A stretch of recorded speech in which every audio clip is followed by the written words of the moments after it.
निर्माण शिविर में उपस्थित हैं। हम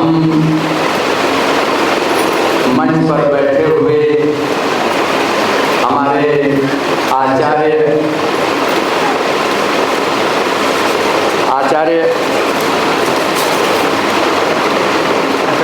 सत्यश्रवण दादाजी, आचार्य रागानुगानंद दादाजी, आचार्य गंभीरानंद दादाजी, डॉक्टर पंकज जी, धर्मेंद्र जी, संजय जी, अंगद जी, सोनू वर्मा जी, श्रीमती सुषमा जी, जिज्ञासानंद दादाजी, विनोद दादाजी, आचार्य विनोद दादाजी, मैं और हमारे इस शिविर में उपस्थित समस्त नौजवान साथी, मेरी बहनें और सम्मानित हमारे आनंद मार्गी वरिष्ठ जन, मैं आप लोगों के बीच में यह कहना चाहता हूँ कि आज जो चरित्र निर्माण की बात सामने उभर करके आई है, यह समाज जो है उस समाज की रीढ़ की हड्डी युवा है।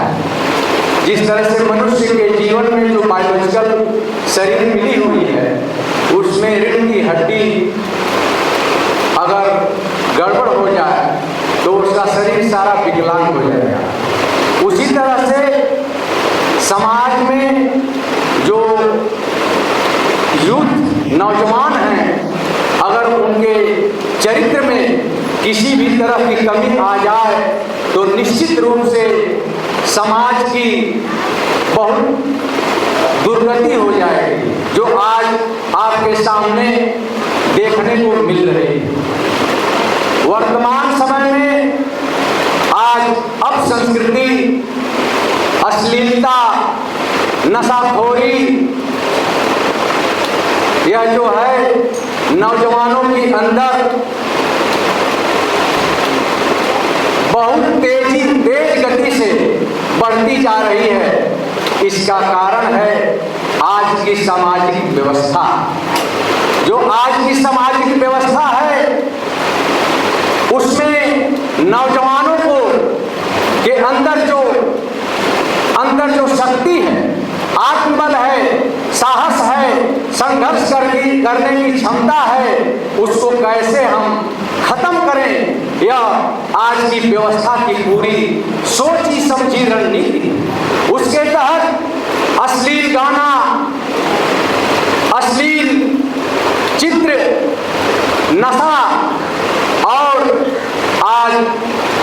वर्तमान स्थिति में भ्रष्टाचार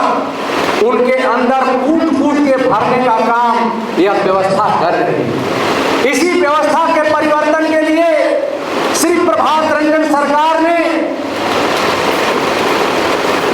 आनंद मार्ग प्रचारक संघ की स्थापना किया।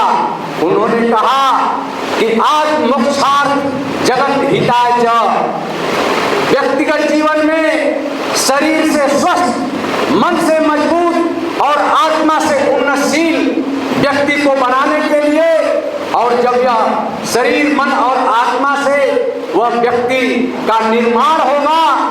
तब जाकर के समाज में जगत की हित के लिए और जगत में जो आर्थिक, सामाजिक, सांस्कृतिक, राजनीतिक हर क्षेत्र में आमूलचूल परिवर्तन करने के लिए वह व्यक्ति जो समस्या है उसके निदान के लिए इतना बृहद मन लेकर के बाहर निकलेगा कि जगत के पेड़ पौधे, पशु पक्षी, वन्यमानव, बंदर जो कुछ भी है उनके कल्याण के लिए वह कार्य करेगा। इसलिए मैं आप लोगों से निवेदन करना चाहता हूं कि जिस तरह से समाज में युवा वर्ग समाज की रीढ़ की हड्डी है, तो उसको बचाने के लिए उन्होंने अभी दादाजी ने बताया यम नियम के साथ साथ आप साधना के बारे में भी बताए हैं। उससे भी आपका जीवन व्यक्तित्व में निखार आएगा। यम नियम के बिना साधना नहीं हो सकती, इसलिए यम नियम का पालन हम लोगों को करना ही, तभी जाकर के समाज का निर्माण होगा। इसलिए मैं आप लोगों से निवेदन करना चाहता हूं कि ऐ मेरे नौजवान साथियों,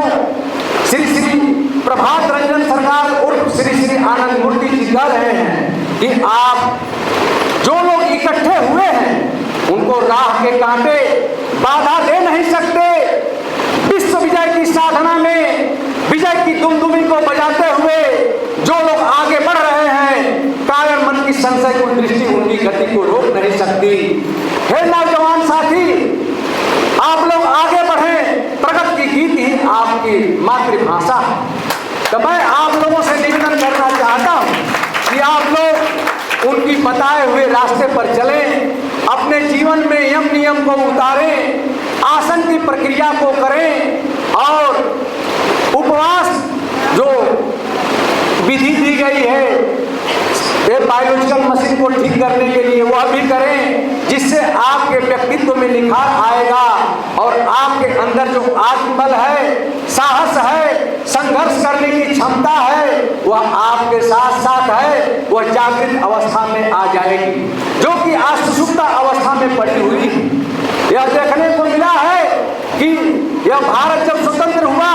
तो उसके बाद एक दो बार नौजवानों ने क्रांति और विप्लव लाने का काम किया है बाबू जयप्रकाश नारायण जी के नेतृत्व में। उसके बाद आज मेरी बहनों के ऊपर अत्याचार हो रहा है, नौजवानों के ऊपर अत्याचार हो रहा है, आर्थिक केंद्रीकरण करके शोषण किया जा रहा है। इसके बाद भी आपके अंदर जो सोई हुई सत्ता है वह जागृत होने का काम नहीं कर रही। इसलिए आपसे मैं निवेदन करना चाहता हूं कि श्री श्री आनंद मूर्ति जी की बताई हुई पद्धति को आप अपने जीवन में अगर अपनाते हैं तो निश्चित रूप से आपके अंदर वह जो सुषुप्त अवस्था में सोई हुई सत्ता है वह जागृत होगी और किसी के ऊपर समाज में अगर अत्याचार होता है तो आप हाथ उसका पकड़ने का काम करेंगे, अत्याचारी का, उसके खिलाफ आवाज उठाने का काम करेंगे। तब जाकर के समाज में कोई भी अत्याचारियों की संख्या बहुत कम है, जो तटस्थ लोग हैं उनकी संख्या बहुत अधिक है, लेकिन जो सदाचारी हैं उनकी भी संख्या अच्छी है। वह अगर सदाचारी लोग अत्याचारी के खिलाफ, उसकी अत्याचार के खिलाफ बस इतना ही कहने के लिए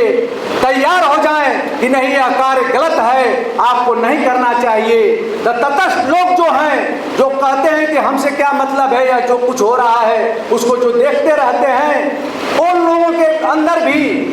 यह भावना जागृत हो जाएगी कि हमको भी इस अत्याचार के खिलाफ आवाज उठाना होगा। इसलिए मैं आप लोगों से निवेदन करना चाहता हूं कि ऐ मेरे विद्यार्थी साथियों, ऐ मेरे नौजवान साथियों, ऐ मेरे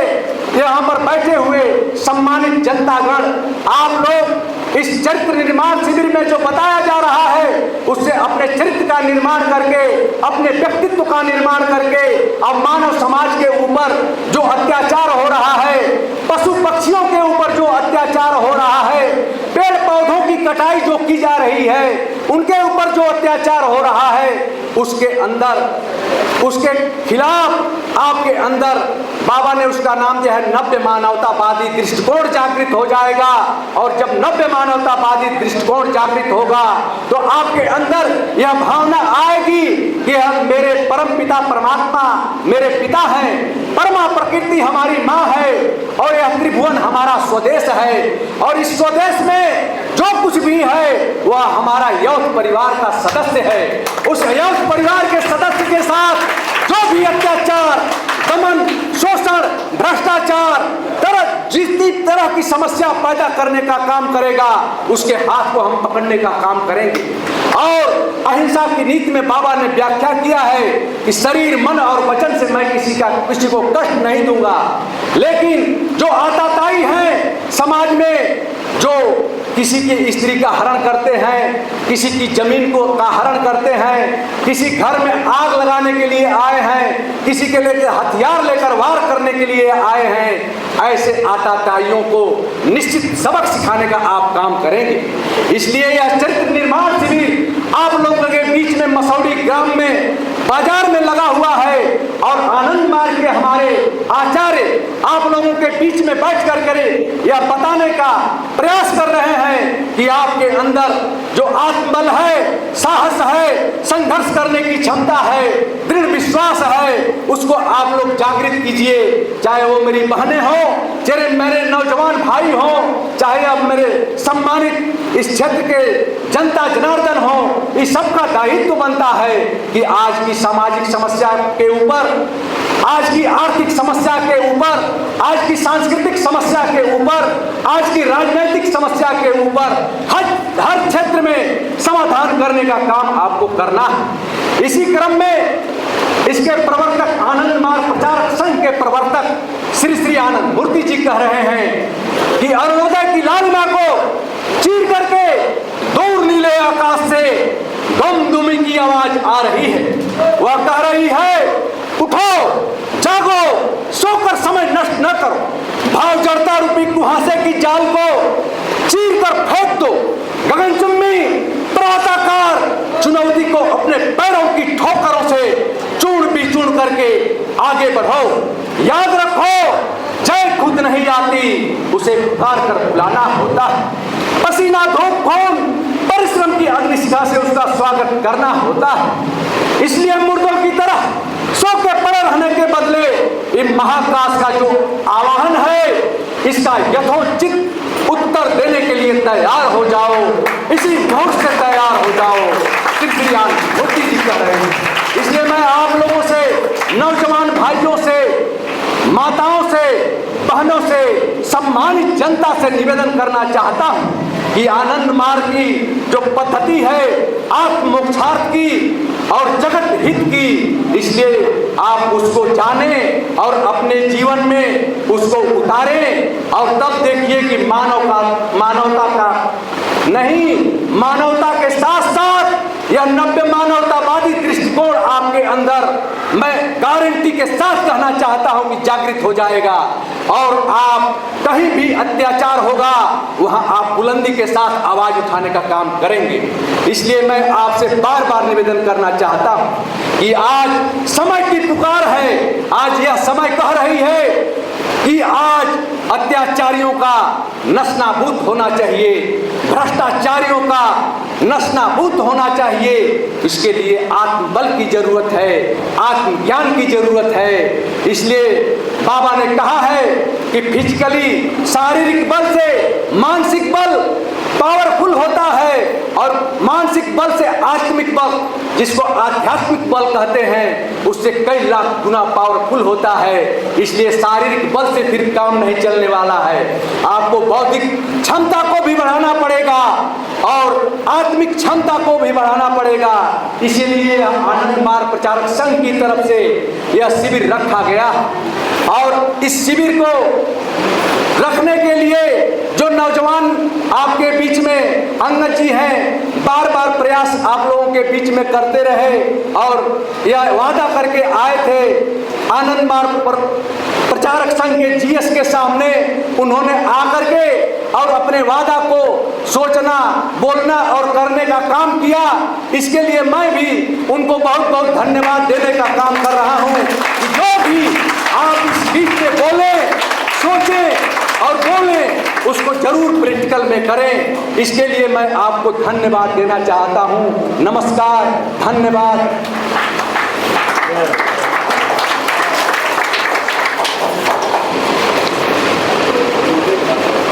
प्रवीण दादा को बहुत बहुत धन्यवाद। उन्होंने समाज का चित्रण किया, किस प्रकार से यह समाज में आए दिन नए नए घटना से लोग प्रभावित होते रहते हैं समाज में। इसके निदान के लिए दादा ने बताया कि हम किस प्रकार से अपने एनर्जी को, जो फिजिकल एनर्जी को साइकिल एनर्जी में, साइकिल जो कन्वर्ट करके अपने विल पावर बढ़ाएंगे, तभी जाकर समाज में जो कुरीति है, जो कुनीति है, उसको समाप्त करते हैं। इसके लिए मात्र नैतिक के नियम के माध्यम से, साधना के माध्यम से विल पावर बढ़ाकर हम क्या करेंगे, फिजिकली फिट और मेंटली डेवलप, स्पिरिचुअल एलिवेटेड होकर, जो कि शारीरिक से सबल, मानसिक रूप से विकसित और आध्यात्मिक उन्नत हो गए, तभी जाकर हम समाज के जितनी भी त्रुटियां समाप्त कर सकते हैं। बहुत बहुत धन्यवाद प्रवीण दादा को। हमारे बीच हैं